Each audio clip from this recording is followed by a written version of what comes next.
Hey, it's Maria. I'm a final year med student in Cambridge, and 2 weeks ago I found out where I was being sent to as part of the foundation programme when I start as a junior doctor, and I posted this video. And since then I got quite a few comments and emails about how the system worked, and so I figured I'd spend this video explaining the system. So specifically I'll be talking about what the foundation programme is, where the deaneries actually are, so these are the regions of the country, what the timeline is, and how people actually get allocated, including some of the other smaller systems, so the FPP, the SFP, and pre-allocation, and I'll go into all of those in a bit more detail. So what is the foundation programme system? So this is a programme which covers the first 2 years after you graduate from medical school.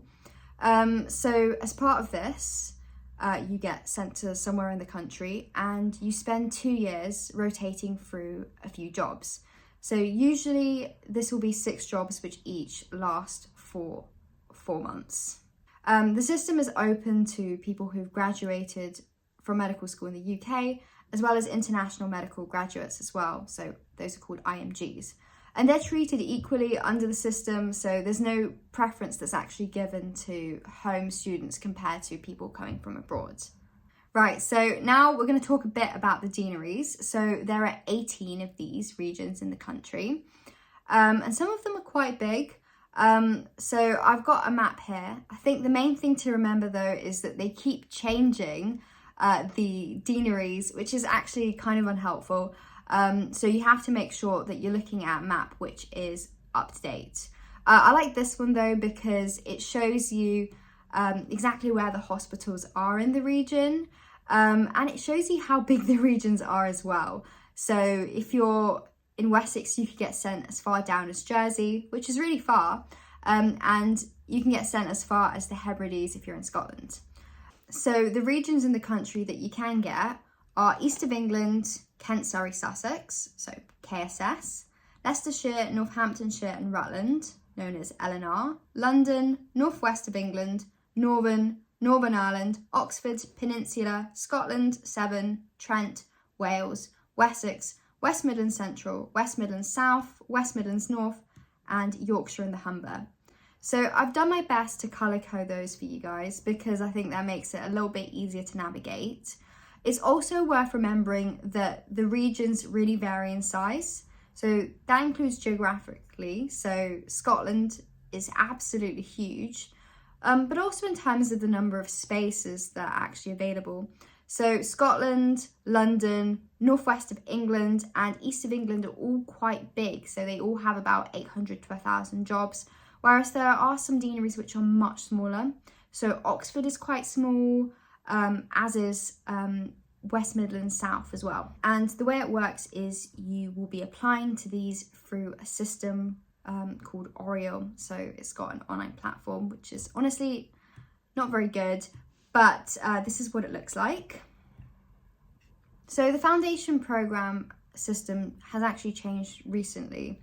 So before, it used to be based on a system which gave you up to 100 points. 50 of those would come from a situational judgment test, and the others would come from your academic performance. So how well you did on your medical school exams, whether you had any publications or any other degrees, so things like PhDs or additional bachelors. The system was changed to be made into a random allocation system. And that was to help reduce student stress and make things a bit fairer. That was their reasoning. So I'm just going to explain how the general system works before I delve into the additional systems. I think that will make a little bit more sense. But the way it works is with the general system, it is based on something called a preference informed allocation, or PIA. So what happens is there might be about 10 to 12,000 applicants in a year, and these all get assigned a random rank, and that's just based on luck. The way it works is the system will try and give everybody their first choice, and that's the main goal. So they'll go down through the list, and if your first choice is available, you'll get that. and they'll continue along. If it's not available, you get skipped over. If you haven't been allocated anything, they'll give you your next available choice. The thing with that though is there's a chance that you'll actually get something quite low down on your list, because at that point lots of the other options in your list will have already been filled up. But ultimately the point is they're trying to maximize the number of people who get their first choice. So I've just made a very simple little infographic here to kind of explain how the system works in quite a basic way. Hopefully that helps. And yeah, it's very simple because it's only got 10 people. I'm not going to go through 10,000. But as you can see, there are 10 people. So Amelia, her top choice is London, whereas Barry, his top choice is Scotland. And so the way it works is you go through the system and you give people their top choice. To make things easy, I've just stuck to there only being one place available for each region. So as you go through the list, Amelia gets London, Barry gets Scotland, Charlotte will get 7. But then when you get to Daniel, well, London is already full, so you have to skip over him. Ellie can get Yorkshire. Faye, though, unfortunately, London is full, so you have to skip over her. Gemma can get Oxford. Harry can get KSS. Isla can get Wales. But Jake, unfortunately for him, Oxford is also full, and so he gets skipped over too. And so the way it will work is you then go through the list again and you give people their next available choice. And so Daniel, unfortunately, let's say his second choice was Oxford, and then his third choice was KSS. Well, at that point, he'll get East of England, which is his fourth choice. And then if you go through to Faye, well, at that point, maybe her first choice of London is full, KSS is full, Wessex is full, Oxford is full, East of England is full, and so she'll get her sixth choice, which is West Midlands South. And then you can continue along going to Jake, and well, his first choice is also full. And at that point, you know, multiple things in the list are full, and so he might get his ninth choice, which is Trent. So very simply, that's how the system can play out, and hopefully that makes sense. So I'm just going to go through what the other options are. So there's something called a pre-allocation.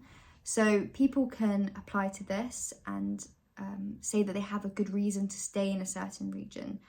They're generally really strict about this. So it's only if you have some important caring responsibilities. So for example, if you have a child, that child has to be already born as of October when you apply. So if you're pregnant, doesn't matter, that's not relevant. Then there's also something called the SFP. That's the Specialised Foundation Programme. That's more of an academic programme. So the way it works is one of your rotations will be a research post instead. And before, that used to be based just on merit. And so even last year, people were doing interviews for that. But the way it works now is each medical school has a limited number of SFP posts, and those are just within the region that the medical school is in. So in Cambridge Uni has 5 posts, and these are just for the East of England region. Whereas the majority of the SFP places are now under the random allocation system. And there's also something known as the Foundation Priority Programme. So that's a separate system as well. And under this, people will apply to a specific set of jobs in a hospital. And these are usually for places in the country which find it a bit more difficult to attract doctors to work there. So for example, they might throw in some additional perks as well. So I know in Carlisle, they'll pay you an extra £3,000 a year to go. Other places might throw in an additional qualification, so something like a PG Cert, which is a teaching qualification. And others might give you the opportunity to explore certain specialties in more detail. So I know in Bournemouth, some of the jobs there were known as explore programs, where you have one of your rotations in a certain specialty and you spend an additional day every week in that specialty for all of your other rotations. They had those for things like public health, pathology, sexual health, and psychiatry. So I'm just going to run through a bit about the timelines of when you actually apply to all of this, because they're really strict about it. Some of the timelines are really tight. So in October, that's when you have to apply to the general system, and it's a firm deadline. If you miss it, you actually just can't apply at all. And you also, if you have pre-allocation needs, that's when you apply for your pre-allocation as well. They are really strict with pre-allocation though, so I know people who have genuine health problems and need to be in hospitals for certain reasons who have had their requests rejected, so I think it is very strict.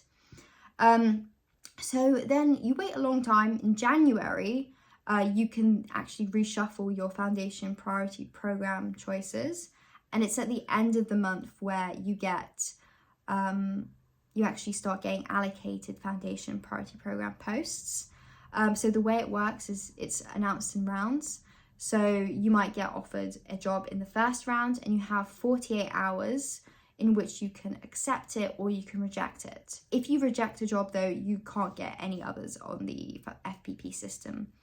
So if you don't get allocated something in the first round, you might then get allocated something in the second round, and it continues for 4 rounds. And then in February, that's when the deadline is for changing the order of your foundation program list. And it's at the end of the month where you find out which deanery you would have been allocated. In March, you then have to do something called group preferencing. So for some of the really big regions that I was talking about, those are split into sub-regions, which you then need to order, and they work in the same preference-informed allocation system where there's a first round and then a second round. So yeah, you rank the groups. For some of the smaller deaneries, so like the one that I've been allocated, you end up having to rank things like whether you want to do the general program, an SFP, or a placeholder instead. And then it's actually at the end of March where you rank the jobs. So that's the program ranking that you do then.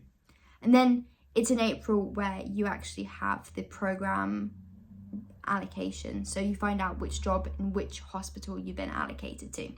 So I'm just going to finally touch upon something known as the placeholder. So the placeholder is a job that you can get allocated to. So in the region that I'm in, there's about 450 jobs, and 20 of those are placeholders. So these are people who don't actually get allocated a job. Instead, if somebody rejects a job, they then get given that one instead. So the thing is, they find out quite late what job they're going to be doing.